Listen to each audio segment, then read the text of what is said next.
जनाब अबू बकर सिद्दीक रजी अल्लाह ताला अन्हु ने गुजरते गुजरते कान में बिलाल के यूं कह दिया, आहिस्ता अल्लाह का नाम ले ले, तुझे बड़ी सख्त मार पड़ रही है, अल्लाह का आहिस्ता नाम ले ले।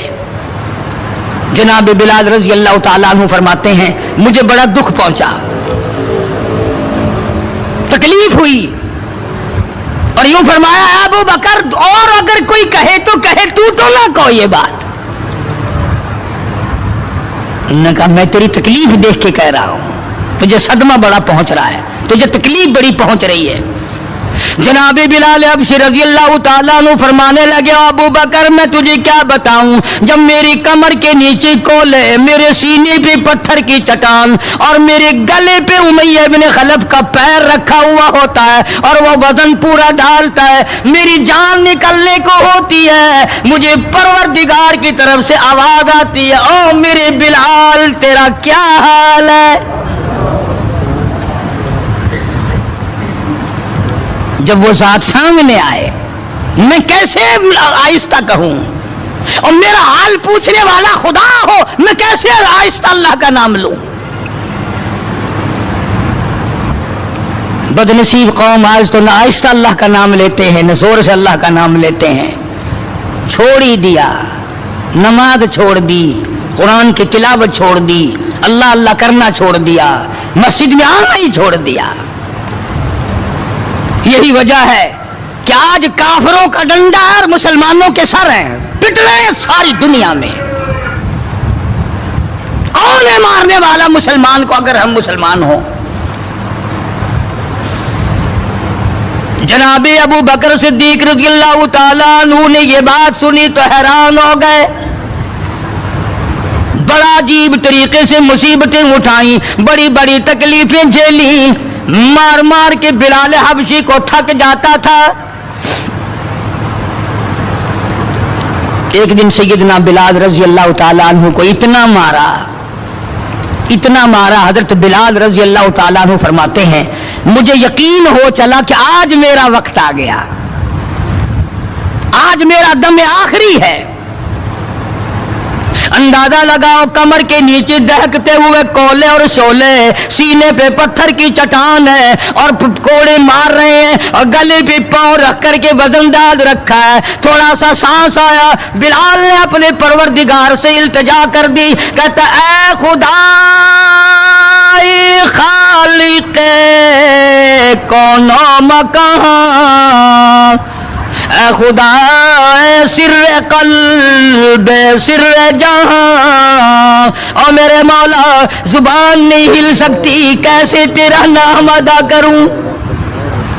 लब हरकत करने से आजिज आ गए, जुबान बाहर निकल गई, मैं किस तरह तेरा नाम लूं, दिल ही दिल में तुझे पुकारता हूं। कहता ओ मेरे मौला, मुझे मार की परवाह नहीं, मुझे तकलीफ की परवाह नहीं, मेरा हाल ये बना हुआ है, जो तेरी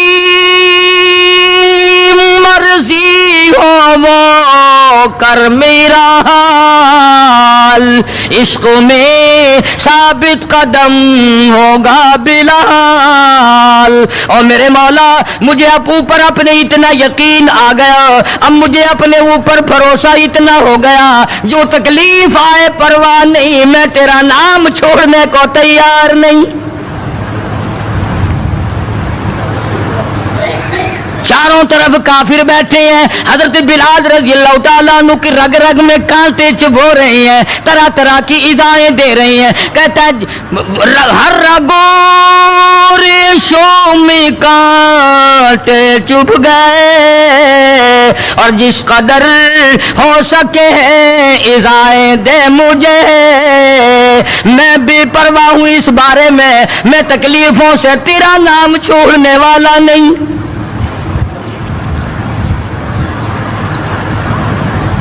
जनाब अबू बकर सिद्दीक रज़ी अल्लाह ताला अन्हु ने हाल देखा।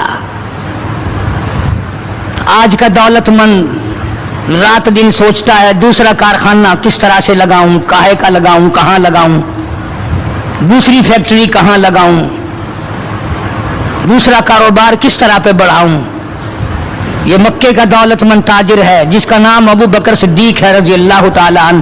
یہ مکے کی گلیوں میں اس نیت سے چکر لگاتا ہے کوئی مصیبت زدہ مسلمان ہوگا تو دولت خرچ کر کے اس کو آزاد کراؤں گا. امیہ ابن خلف سے صدیق اکبر نے پوچھا رضی اللہ تعالیٰ عنہ کہ یار تم مار مار تھک گیا, اسے بیچ لے. غلام تھے نا حضرت بلال, اسے بیچ لے. امیہ کہنے لگا کہ خرید لو بھائی. تو امیہ بن خلف کافر نے بڑے پیسے مانگے. صدیق اکبر رضی اللہ تعالیٰ عنہ نے اسی وقت فرمایا کہ چل کے لے لو اپنے پیسے. امیہ جو مکے کا سردار تھا کہنے لگا ابو بکر میں تو تجھے بڑا عقل مند سردار اور ہوشیار اور تاجر سمجھتا تھا, آج پتا چلا تجھے تو عقل ہی نہیں. جناب ابو بکر صدیق رضی اللہ تعالیٰ عنہ نے پوچھا کیوں؟ وہ کہنے لگا یہ تو میرے ناک پہ لڑا ہوا ہے, مار مار کے میں تھک گیا, دوسروں سے مروا کے میں تھک گیا. اندازہ لگاؤ اور اپنے ایمان کا بھی پتہ کرو, سارا مکہ مارنے والا اکیلا بلال مارے کھانے والا.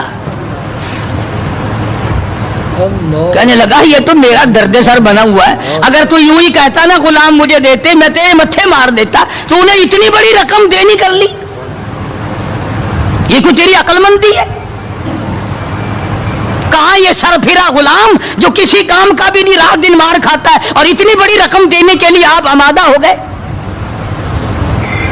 جناب صدیق اکبر سبقت رضی اللہ تعالیٰ عنہ نے فرمایا امیہ میں بھی تجھے مکے کا سردار سمجھتا تھا, آج پتا چلا تو پرلے درجے کا گدھا ہے. انہوں نے کہا کیوں؟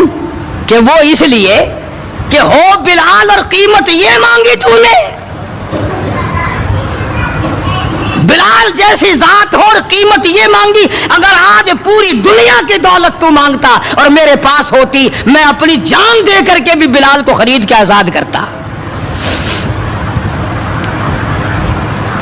چنانچہ خرید لیا, آزاد کر دیا, دربار رسالت میں پیش کر دیا. جناب حضرت محمد الرسول اللہ صلی اللہ تعالی علیہ وسلم کو پیار آیا. اندازہ لگاؤ بلال کے زخموں کو دیکھ کر آقا دو عالم صلی اللہ علیہ وسلم کو رونا آ گیا. اسلام کے لیے مار کھائی, ایمان کی وجہ سے مار کھائی, اپنے یقین کی وجہ سے مار کھائی, کوئی سیاسی غرض نہیں, کوئی دنیاوی غرض نہیں. جناب رسالت مآب صلی اللہ تعالی وسلم نے, اللہ پاک نے اس کا پھل یہ دیا بلال کو, اس کا معاوضہ یہ دیا کہ دربار رسالت میں مؤذن بن گئے. اذان دینے کی جو ڈیوٹی تھی, منصب تھا, وہ حضرت بلال کو ملا رضی اللہ تعالی عنہ. جناب مدنی کریم صلی اللہ تعالی علیہ وسلم کے گھر کے خرچے اخراجات سودا سلف لانے کی ڈیوٹی حضرت بلال رضی اللہ تعالی عنہ کے ذمے تھی. کوئی کسی محکمے کے صاحب کا سامان لائے گا, کوئی کسی محکمے کے صاحب کا سامان لائے گا, کوئی کسی تاجر کا سامان خرید کے لائے گا, کوئی کسی افسر کا سامان خرید کے لائے گا. بلال تیرے پیروں سے اڑی ہوئی کھاد پہ قربان ہو جاؤں, تو شہنشاہ کائنات کے دروازے کا غلام ہے, تو حضور کریم صلی اللہ تعالی علیہ وسلم کا سامان لاتا ہے اور 5 وقت اذان کی ڈیوٹی ہے.